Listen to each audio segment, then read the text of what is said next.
Hey everybody, how you doing? This is Coach Alan from Vancouver. This is Helen from Vancouver. We're here today to share with you a quick insight on breaking limiting beliefs. Limiting beliefs. And again, really quickly, what are limiting beliefs today, Ms. Fong? Limited beliefs are things that we believe are true. They're good belief. Well, they're not good belief because they hold you back from getting what you want. So they're belief system that help us to get what we want. That's great. But the limited beliefs mean there are those beliefs that hold us back. Right. So things like, for example, some of our clients say, I want to be able to get a great body. I want to be in great physical shape. But their belief system is, I'm too old, or the way they say it, I'm too fat, or it's too late for me. They're really harsh on themselves. Or I'm this way because of my parents. Yeah. This happened to me because my parents did this to me. Yeah, we hear that one all the time. Yeah. Or a common one. I would love to be in a great relationship, but I can't be because my ex-fiance hurt me this way, or my ex-partner hurt me this way, or made me angry this way. This happened.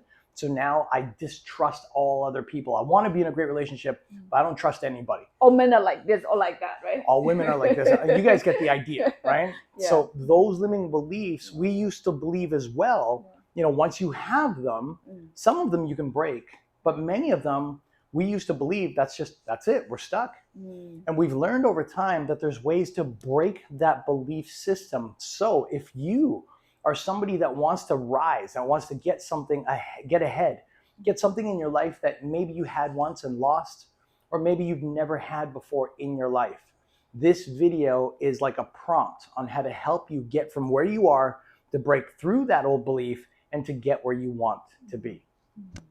So how we're going to do this is we're going to use the big whiteboard here. And all we're going to do is we're going to start off by drawing this line. Ms. Fong, what does this line represent? Well, a line represents all our life experiences, memories. Right. Yes. Yeah. So we call it life experiences. Some people call it time. And what we'll say is that in the beginning of time, or from the moment you were born to your present, it's a moment of now. And let's say this goes over to future over here. The old belief pattern basically said, I said belief pattern. The old way of thinking, probably easier said, is this. Well, you know, when I was, and this is just an example, you fit it in however you like.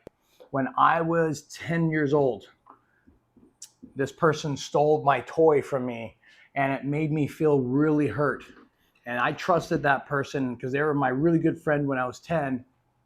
So now when I meet people, you know, if I get a really good friend and I trust them too much, I feel hurt even though they didn't do anything because of this thing that happened. So now, even though I've got this great person in my life, a friend, a buddy, a partner, I'm going to trust them way less because of something that happened at this age. Now, you fill in the blanks, but this is an idea of what a pattern looks like or an old habit looks like. Because something happened to us in the past, we now believe that in the future or present, we can't have a higher level of achievement, attainment, enjoyment. We have to stay somewhere down here because we're afraid of getting hurt. Does that make sense? Right? All right. So what we've learned to do is instead of using the past as something that drags over into our future or into our present, we've learned that there are certain NLP, neuro-linguistic programming, which is also similar to NAC, neuro-associative conditioning, techniques that allow us to get into our mind. And again, the mind, if this is the brain, if this is the conscious part of the brain, so the front, there's the subconscious part of the brain, which holds all of our memories, that has all of our habits, and all of our automatic responses. Automatic responses as in if somebody smiles at you or somebody frowns at you. If it resembles anything from your past, you might get triggered to feel like, oh, I got to watch out for that person because they might hurt me like that other person did. Or it might be something like, hey, that reminds me of someone who I really used to like, who I used to really love spending time with them. I have a great feeling about them because they remind me of that other person. That's where this comes from.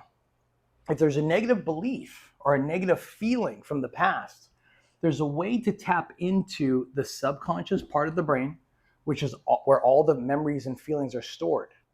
In this case, if something negative happened here, the subconscious brain can be reprogrammed. We'll call it reprogramming, like a computer, to either cut off that emotion.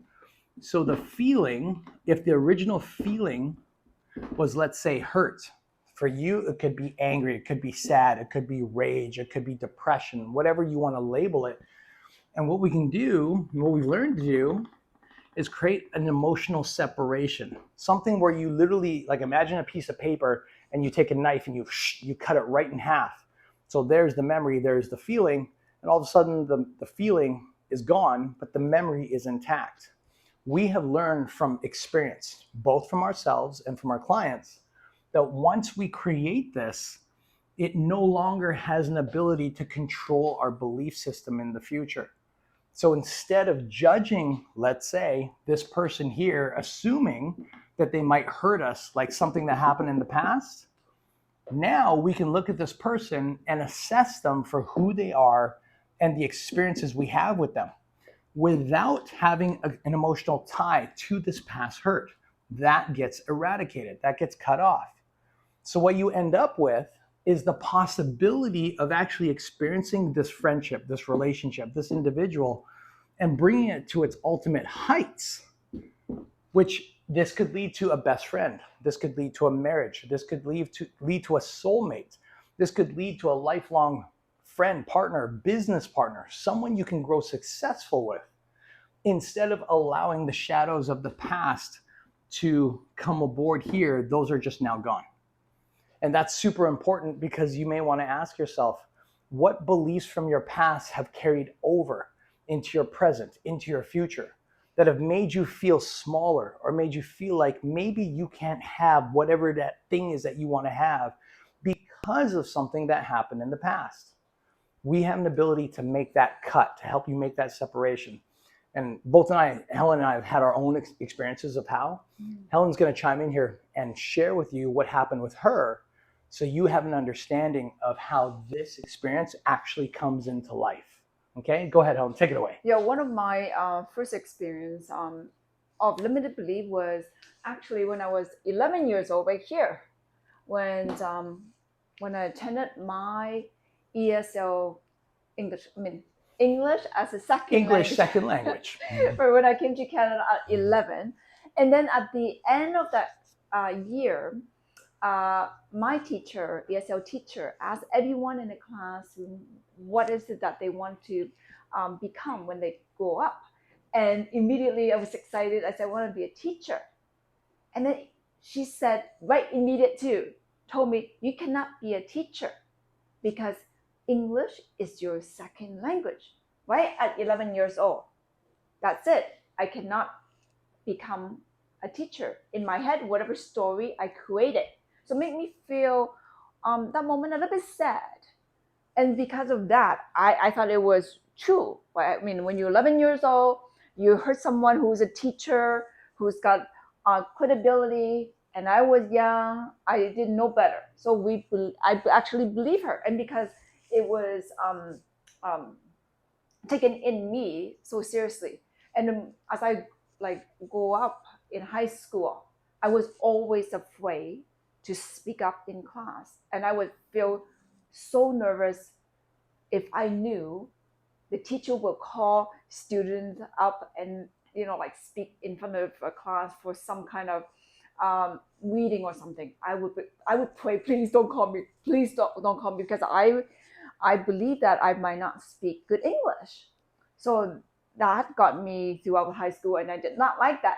And then also, I didn't have a good experience in high school because of that. And also after high school, I want to become a nurse. And then some of you already know that medical terminology are very difficult to pronounce, some of them. And I didn't do well because the whole time I was worried about pronouncing the proper medication. Well, I would be telling myself, what if I didn't pronounce the medication properly and then the patient died? Because I was told English is my second language. And what I probably define it was I might not be able to pronounce the word properly, and how can you teach? So I make every excuses to go with that belief. I mean, think about it.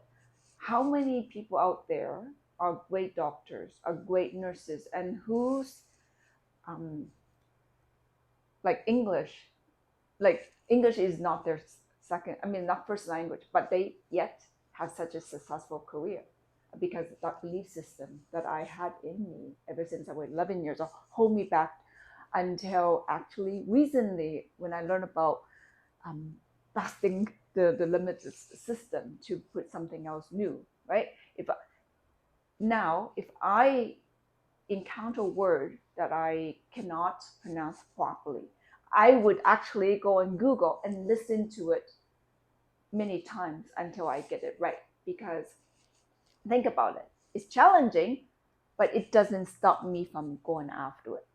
So that was my belief. Let me just chime back in here real quick. Thank you, Ms. Fong. No, that's super important because, we can talk about it all day about how to make the change. Yeah. But if we didn't go through the changes ourselves, then I don't know if it'd be worth listening to us because we'd just be talking out of a video or a textbook. Right. But we are here today making this video for you, talking about this stuff because there was a time when both of us did not believe we had the ability to teach, did not believe we had any value in this realm in order to share with you, let alone have the confidence to get up on this video, which I know for a lot of people is easy, but for Helen and I, there was a time when you put a camera in front of our faces, we're like, no way, I'm out. And then we just take off. Like I would literally grew up that way. I was never camera comfortable. I was always camera shy. And you were too at one point, asides the disbelief that you could never teach. So in closing, look, if this was valuable for you, if you want to know how to create the separation, which we've just outlined today, but for the sake of this video, to keep it a little short, we're not deep diving into how to make this happen. If you want to know further more about how to make this process work and happen for you, so you can go after the things that you want, that right now might be a limiting belief for you. And I don't care what it is. It can be anything that you truly desire. We are hosting a free, literally it's free, every Tuesday, a 1-hour training session on how techniques like this work, on how you can find different manuals, trainings, instructions, both free and paid. But it's free, like the training is free. If you want to get stuff like this, we have free options and paid options. We're going to show you in that training. The link is down below. Feel free to go ahead and click on that. Sign yourself up for our Tuesday class. Usually we charge $150 for trainings like this. But for us, we just honestly believe that we got to help get this stuff out there. Because problems like depression, aggression, PTSD, people just falling apart because they don't think their lives are worth much. Parents that have this disbelief that they're not doing good enough for their kids when they're doing everything for themselves. Students that don't think that they can pass the bar exam, this exam, get into the medical field. There's so much fear going on in the world that we just want to help people overcome it because we are students of this technology that's helped us overcome our disbeliefs, our fears, our problems as well. Yeah, and then some of you know me, I was into fitness, but now into mental health. Why? Is because as a mom myself, I mean, we want to be there for our kids. And then for the longest time, I thought, how can I help my kids? How can I change? How can I influence them?